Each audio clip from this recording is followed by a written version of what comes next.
Hello YouTube, this is Tech Computers, your host Charlie. Today is part 2 to the HP Z800 series.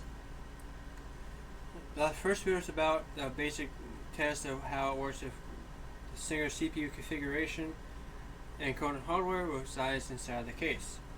Today, on part 2, we are going to upgrade this single socket to dual socket, more RAM, more video cards, and SSD drive. So, let's get started. Like I said, this thing is like super modular, easy to take apart. The case is steel, so it can really handle a beating. Not so much the hard drive, but you get the idea. Now, take the cover that covers the PCI Express slots off. This little thing here squishes back, you pull up, and out it comes. Pretty straightforward, pretty easy. And all your PCI Express. Now for the CPU cover, pop straight up, come straight out. Super easy. And now as for this is the only thing that's a little difficult. Put a little tension on the side, pour down the clip, other clip. There we go.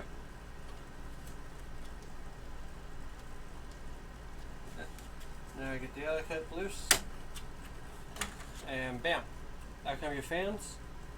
Little 6-pin connector, and these guide on pretty much your standard ATX side panel type setup. There's little pins grip inside the case. These clip, lock in place. There you have it. I do these are 80mm fans. I could be a little bit off, but that's okay. Moving on. So, we have your RAM slots, your 10-pin, 8-pin, disk drive, empty slot with cover, power supply, which is also raised down a little bit. This handle pops out the power supply, so it's like I said, everything's pretty modular design. Now, first things first, I'll turn the camera to the side a little bit. This little clip here releases a bracket for the PCI Express slots. Super straightforward. You pop your connector off, power connector, plug in the little holding slot off the side here. So that's be this. And if you look down here, there's a little green slot here. Don't you guys see that too well? And out pops the GPU. Wiggle a little bit if you have to, and voila. And this would be your 3800 FX Quadro video card. So, yeah. It's only 1 gig. I wish it was at least 2, if not more, but hey, it's all good. They got what they needed for the system before I got it. So, yeah. So, next up is we're going to take out the heatsink. And to do that, you need a flathead screwdriver. Pretty straightforward. Now, if you don't want to hold down the heatsink, which is highly recommended, you can do crisscross pattern to loosen it. Otherwise, if you hold down, you just go one by one, and it works just as good. And the reason why you hold down for it is because the spring-loaded screws. Now we hear the popping sound.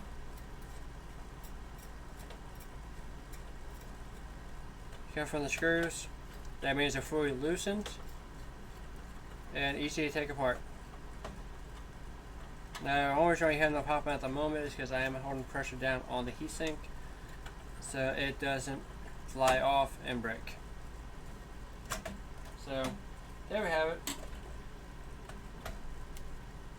And lucky for us, we had to worry about the thermal compound.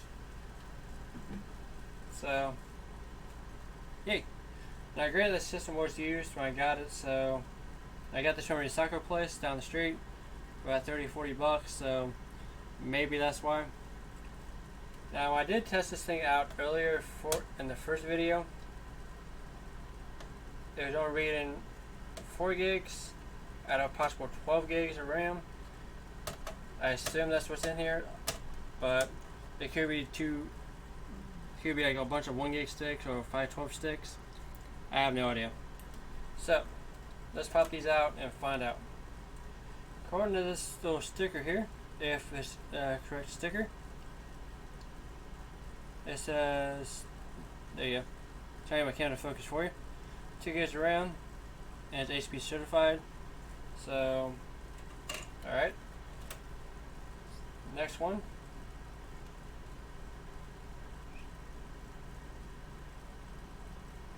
I really need me about camera. Focus. Also 2 gigs. And looks like the rest of them, looks like the next one is the same way too.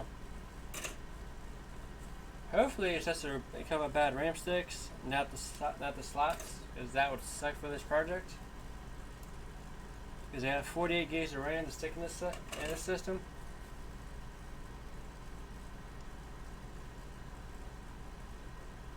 So yeah, seems like every stick in here was 2 gigs. Trying my camera to focus here. There we go. So theoretically, the system set at 12 gigs when I had Windows 10 running on it, but apparently not. So hopefully when we put the new RAM in here, hopefully that would tell us what the problem is. So for those of you who may not know, to move the socket, the CPU from the socket, this little clip here, push down, pull out, and flips up. And that releases the metal bracket that holds the CPU in place. Now, I'm going to zoom in just a little bit closer here. Right there is where you want to pull up your CPU out. You want to grab it from the sides because it's not a pin-oriented socket like AMD's are. And you pull up just like this a little bit, pop it out, and bam. The reason why you want to do it that way because this is all flat. Yeah, I know I touched my bare finger, but it's not going to damage anything. And these down here, the reason why it's kind of gritty looking, is all spring related pins, which is what the pressure of the socket holder and these contacts make in order to have your CPU work in your system. Now, our new CPUs are Intel X5578 Xeon processors, clocked at 2.93 gigahertz. These are both quad-core hyper-threading processors, so they should work just fine. These are the highest ones I can go with the current BIOS revision on this system. And also the price is actually fairly cheap. So, because this is a budget upgrade to not break the bank. Now to show you guys how to install a CPU properly for Xeons, this works with mostly every single processor pretty much. AMD's a little bit different, which I do have an AMD processor. I'll show you guys the difference. But you have this little golden triangle here, which tells you where the direction of the CPU will go. You also can line up the gap here with the gap in the socket, and there's little side indentations on the silicon to line up the socket as well. Now AMD minus a thermal compound here. Turn this off around. It also has a little pin orientation here, as you can see, just like the Xeon.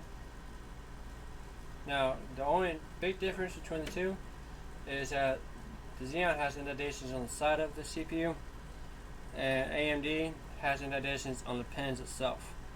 So these have to match up with the socket, and this processor is AMD 3, so that gives you an idea of how it's supposed to match up. If you look down, these are pin related. So there's holes in the socket for AMD for this one. Now, if I'm not mistaken, I think Threadripper is spring related. I think that's the one, and so is like Epic and whatnot. But as for AMD 4, it's still the same drop socket. Forward over the mechanism, you're good to go. I mean, it's not that difficult. So let's drop our CPU in, and bam, close the gate, hold the gate down, hold the pin, and lock it in place. And we'll repeat the same thing on the empty slot. Lift up, pop this out. Be careful not to damage the pins as best as possible. Grab our next socket, line it up, and then close the gate. Lock it in place. Voila! Now we're dual quad CPUs in its places. Yay! Okay. Now for the second fun part. All this RAM that came from eBay that needs to go in each RAM slots. These are 4 gig sticks, 1333 megahertz RAM, ECC HP certified. And you guys are curious what RAM to get? There's HP's security ID number, and there's the RAM ID. So we'll pop these in each slot, start from the top, work our way down. Now for those who are first time actually doing anything like this, for any RAM, doesn't matter what RAM you have, it's always best to line the indentation in the middle of the RAM stick here with the indentation of the socket, and that's how you put your RAM in place. And also there's guides on each socket, these little holes here. This is where you want to slide each corner of the RAM stick in. Press down firmly on both sides. Here are 2 clicks, and voila! It's that simple, folks. And note that stat electricity could be an issue, so if you guys are concerned about that, please use this electric band, which connects to your body, then attaches to a metal surface to ground you as you do your job. It's also best not to do this on carpet, and not wear several layers of clothing, because that in itself will generate stat electricity, which is going to be bad for your computer. So knock on wood, I've been lucky so far. But mostly I work on wood surfaces, so I'm not too concerned about it, because wood itself is a natural ground when dealing with electricity. At least that's what my teacher taught me back in college, so that's what I'm referencing it from. Now theoretically, if all these RAM slots work, we should have a total of 48 gigs of RAM. Now for those who, oops, I dropped the RAM. Yeah, it should be right.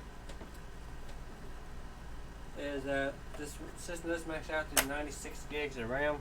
That's the max amount of RAM quoted on HP's website that you can stick in the system. Now I do have other systems that can handle 512 gigs of RAM. That's my Dell 510 server, which I don't use that often, mainly because it's so loud, and honestly, it disturbs a lot of people that stay in my house. So I try my best not to run it as I'm doing like some test work with it. Then yeah, otherwise forget it.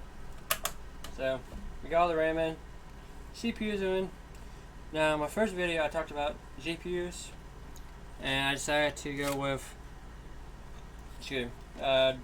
dual GTX 950s that I've been using in previous videos, mainly because I can't find my 6-pin to 8-pin adapter for my my AMD 290X video card. So these will have to do. Now I guess you're curious about the tape. This indicates which one that I fixed versus which one worked from the get-go. If you guys are curious, there's a previous video of how I fixed my GTX 950 and an earlier video, which I also link in the description below as well. Now pardon me just a second. It's time to grab the coolers. And these are HyperX. Oh, well, that'd be kind of cool though. But Hyper 212 red LED fans, CPU coolers. So, bought both these off Newegg, about $20. They $23 for one and $24 for the other one, and free shipping. So I can't complain. So let's break this baby open and get this installed. Now I will be using the heatsink fluid that compound that comes with the cooler. Because like I said, this is a budget build. You know, since I spent more money than I have to. I'm trying to keep this under 300 or less. That's my goal. That way anybody can like pick one of these up from a used store and build one themselves. But I spend a lot of money and have a great workstation for streaming, production, video editing, what have you. Now, off to the hardware. So, since you already have a socket in place, we really won't need the bracket, which is this. So, for those who are curious, that's AMD, that's Intel. And that's pretty much works on any CPU cooler, pretty much. Because AMD's mountain bracket is always slimmer than Intel's. Okay, get the book out here. I want to get that out so I know which socket type I need. So 2011 1366, I need the C brackets and the I shears as you see right here. So go check here, so C and I is what we need. This isn't all labeled. So this is the AMD mountain bracket, which we don't need. So, and since these ain't actually labeled, unfortunately, great job, Coolmaster. So, now I do some grunt work here, as I keep dropping everything. So, best way to figure this out: take this bracket here, line it up with this. So I have an idea of which bracket I need. Yep, it won't be this one.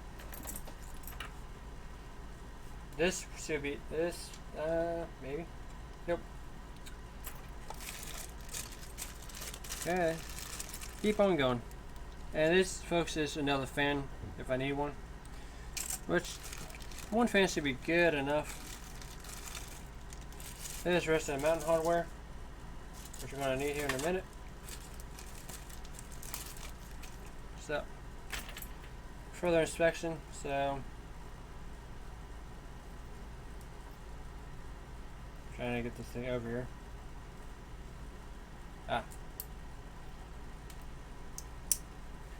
Now we should have the right bracket. Yep. So there's one bracket.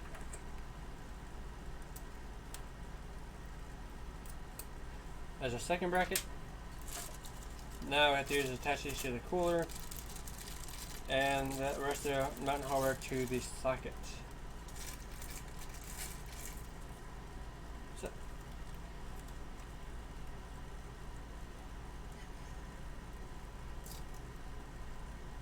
So here's one. Need one more screw here, so I find it in this mess of screws. So there's the stuff for the actual cooler. Now we go back to the manual here. Let's make sure I got the right. Okay.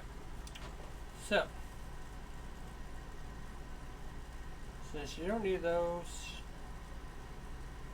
exactly.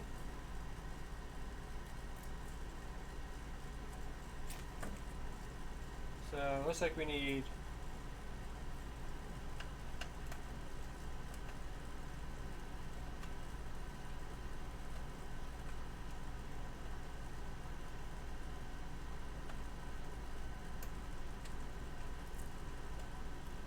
trying to get these things to lock in place, but we might be in a bit of an overhead here.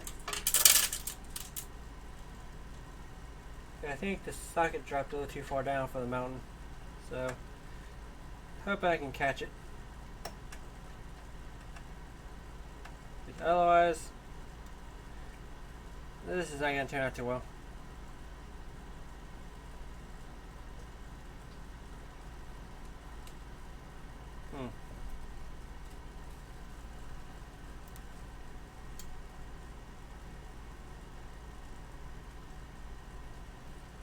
Well,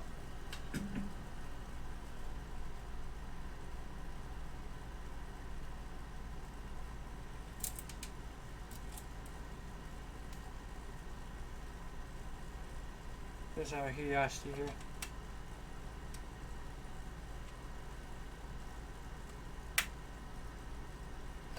Alright, so for conclusion, we gotta flip this big ass bad boy over and basically throw those inside of it. Now my Thermaltake cooler, there's a hell of a lot easier, but don't think my Thermaltake cooler can fit inside this computer. So only mainly because it might be too big. So I'm going to attach these to the cooler first if I flip this bad boy over. So I already have everything right here, so I might as well get that done first.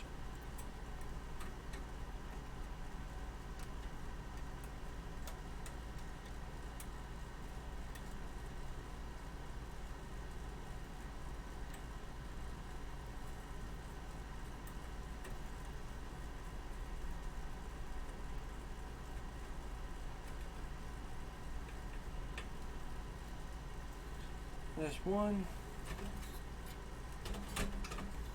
Guess I'll open up the other cooler too and get that out of the way as well.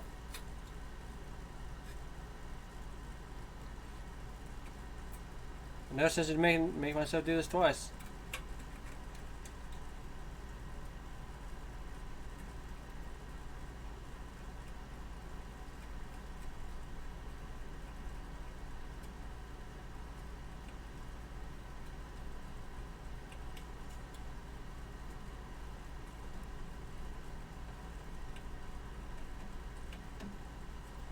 I always have one thing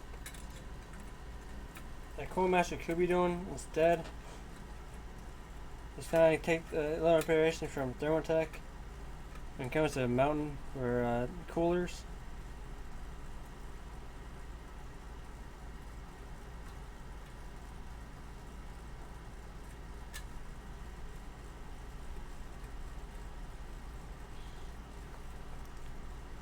Because that's to make things a little bit easier.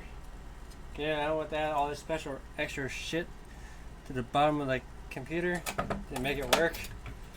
Because the Thermaltake, you just mount, screw it into the original socket, and you're done. But the only downside of the cooler to have for that purpose is this much too tall past this bracket, so the side panel does not go on.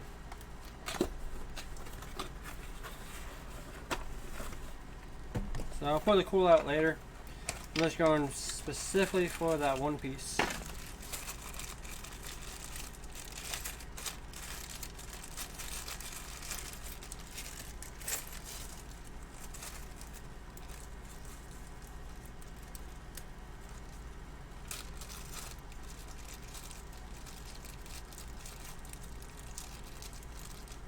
There's one.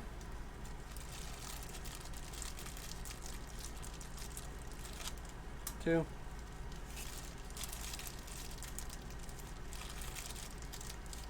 Three.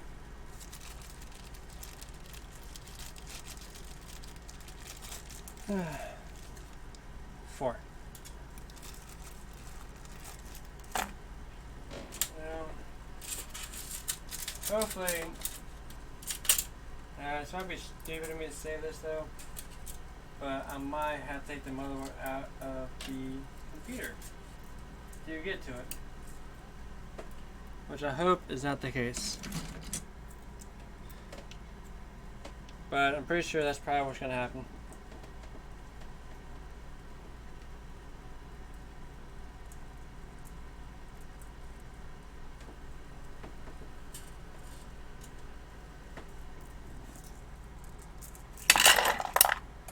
There's all that out of the way. Do these, because I'm going to take a shot in the dark here and see if I'm lucky and the other side panel can pop off. It kind of looks like it does, so why not try?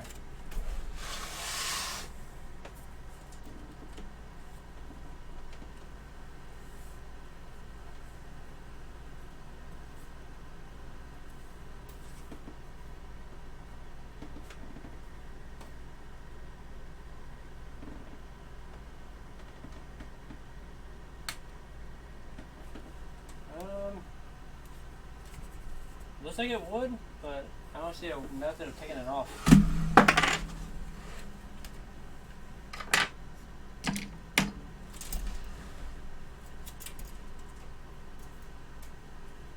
Let's see, I'm gonna pop this power supply out real quick.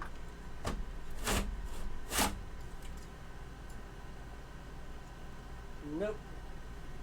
Ah, son of a gun. Oh yeah.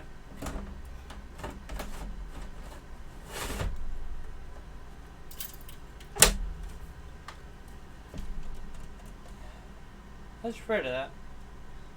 Alrighty, that's fine. Time to have some fun detaching crap.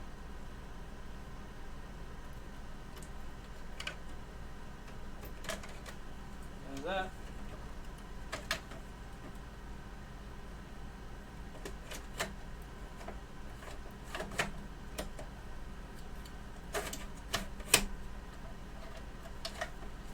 Off the side here. I'll leave the RAM and CPU in here and just disconnect everything else.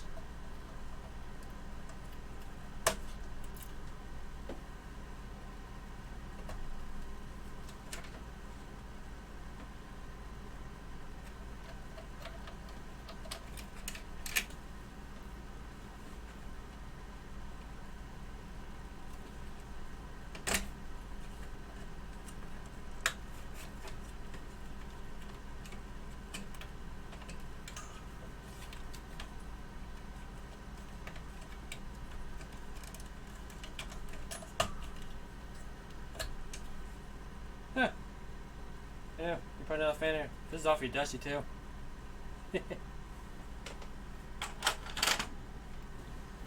I suppose everything else here. Move these PCI Express adapters out of the way.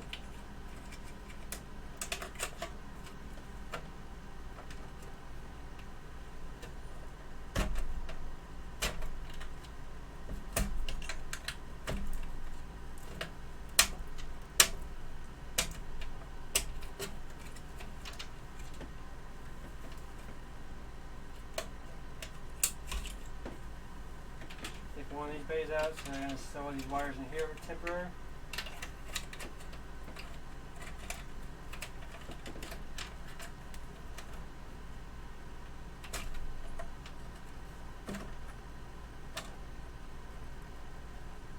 Do you guys see that?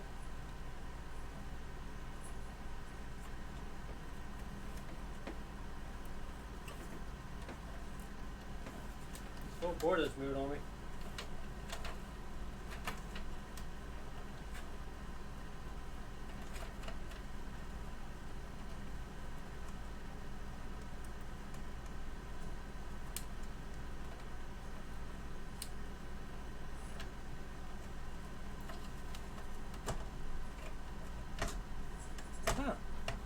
That's a nice little feature. Now we get this pack connector out, that'd be even better.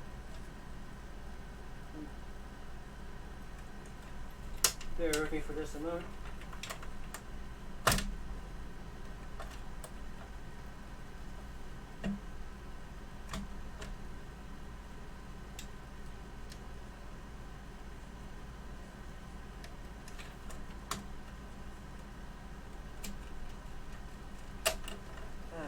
finally get it out.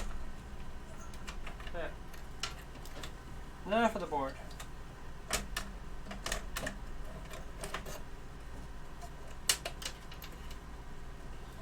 Judging by how tight this board fits in this case, it's going to be a pain in the ass to get back inside the case.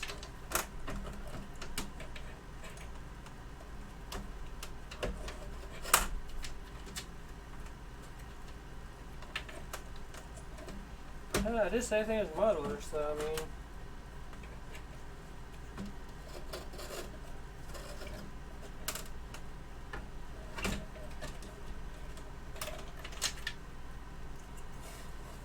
So, yeah, so that's how it works. Yeah, that's pretty cool. Alright, now I grab these little bad boys. Now hopefully they fit in here pretty well, otherwise.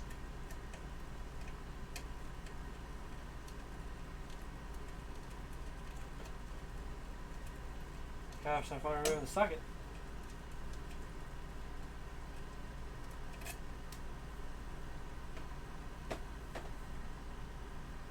Figures.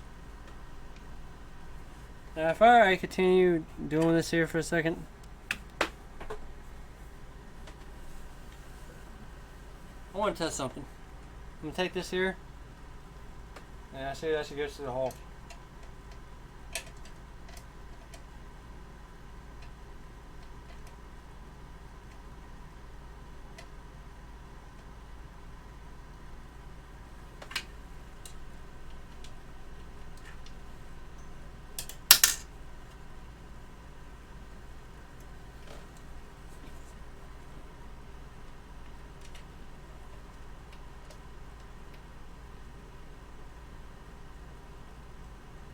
Tastes me, it kind of does. Yeah. Apparently, you're supposed to be using these spacers. So.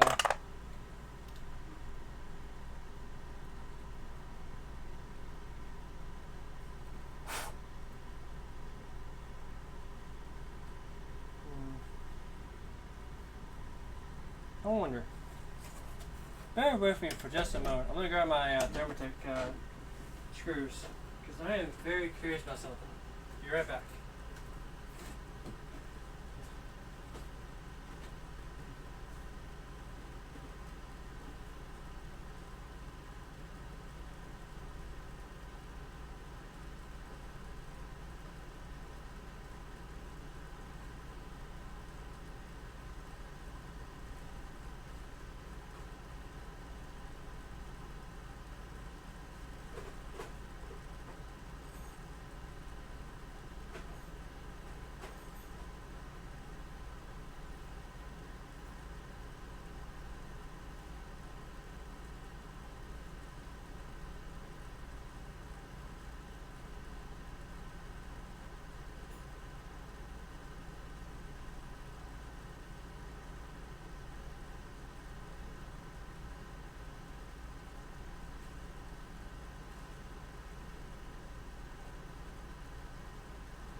Still looking. I probably left in my little tote thing here.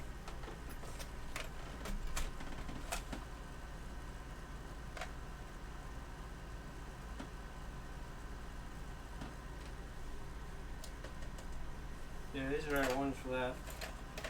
I gotta find the rest of the mountain screws for it.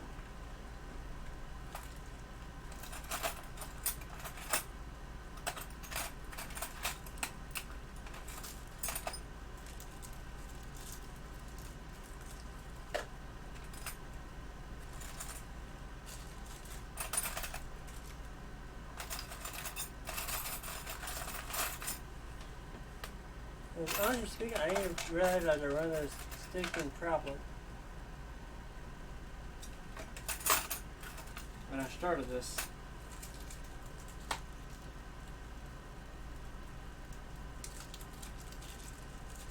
Because I might have to dig out all my old hardware just to make this work. trying my best not to make this drill.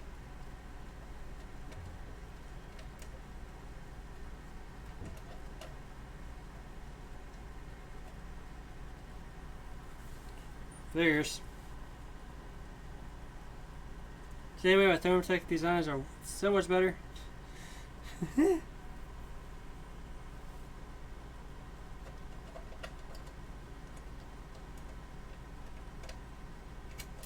Instant mount, no issue. Yes, the only reason why I can't use this, the original bracket for this, that piece right there is too thick to make it through the goddamn hole. And the only way to remove to swap this giant metal bracket out, put this over for you guys, is to pretty much remove this from the CPU socket itself, which then the CPU can't be put in the socket. So this is one hell of a dilemma. I wonder if I still have the rest of the mountain brackets for this.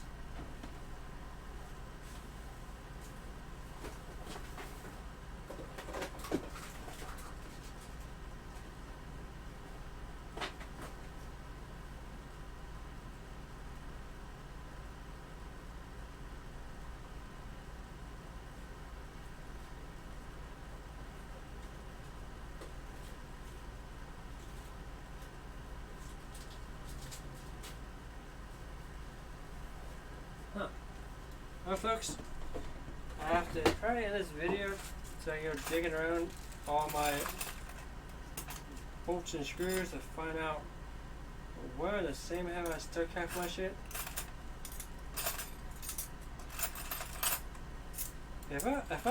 Yeah. I gave all the brackets for everything though. Just not the actual screws to go with it. And I don't foresee any other way of doing this.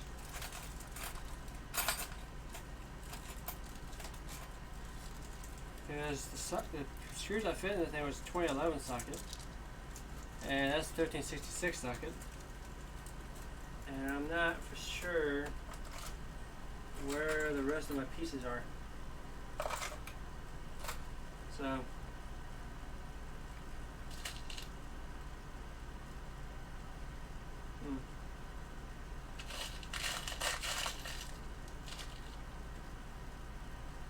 I do wonder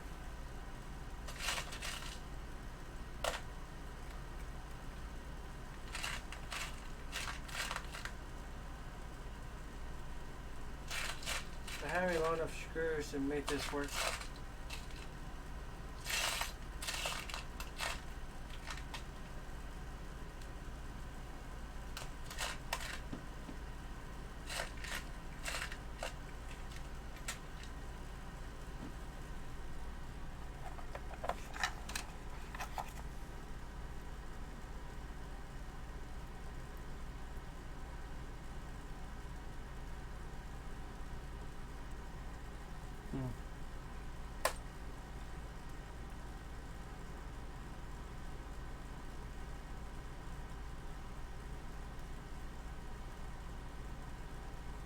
I really don't want to drill through this thing to make this thing work.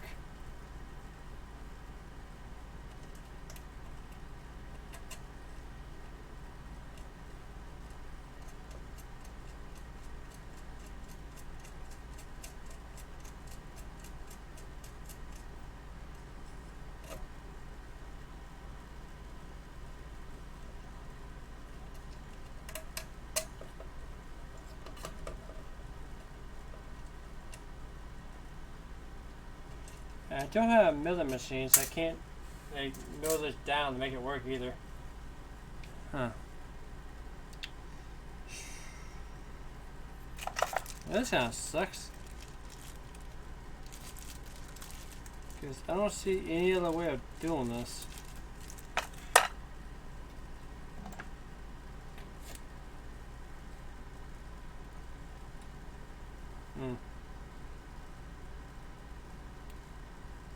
Actually, I think I figured out something.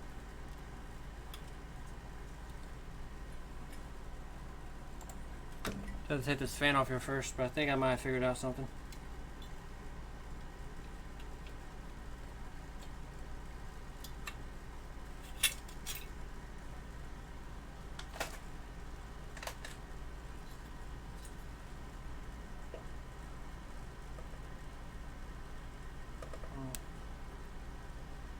Too bad I can't like take this off and mount it backwards.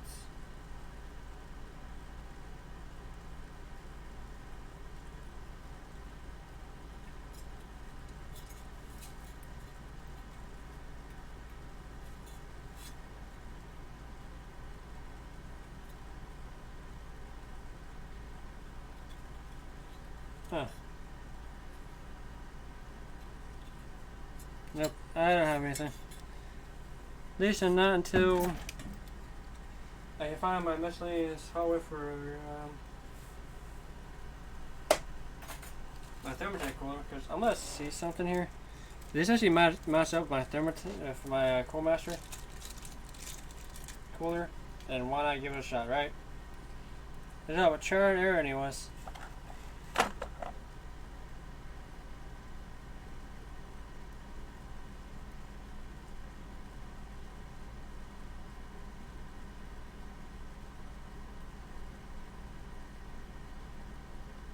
Firstly, the big piece doesn't mount to the small piece. So, I guess that ends the video for today until I can figure out what I can do to make this work. Yay, go misconfigurations. So, this is Telltale Computers. I'm signing off. Like, subscribe for future videos, and hopefully I can get this video back up and running here very shortly. If not, then I'll just have to order me a basic HP cooler. Either way it goes, it don't matter. See ya.